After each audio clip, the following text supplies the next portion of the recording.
तो आप सब इसके लिए बहुत बहुत धन्यभागी हैं, आभारी हैं हम आपके कि आपने अपना अनमोल समय देकर इस कार्यक्रम को सफल बनाया। उसमें जो साधक गांवों से आए हैं, शहरों से आए हैं, मुझे बहुत अच्छा लगा देखकर पहली बारी कि आप सब ने इस कार्यक्रम को सफल करने के लिए अपना पूर्ण योगदान प्रदान किया है।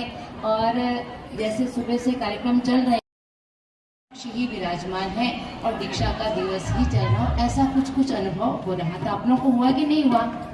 हुआ कि नहीं हुआ? ऐसा अवसर बार बार चाहते हैं आप लोग? समय निकाल पाएंगे? पक्की बात है? तो बापूजी से प्रार्थना करें कि ऐसा कार्यक्रम बार बार होता रहे और हम सब जितनी संख्या में आज उपस्थित हैं, इससे अधिक संख्या में उपस्थित होकर गुरु जी के दैवी कार्य को आगे बढ़ाएंगे। पक्की बात है? करेंगे? करेंगे कि नहीं? पक्की बात है?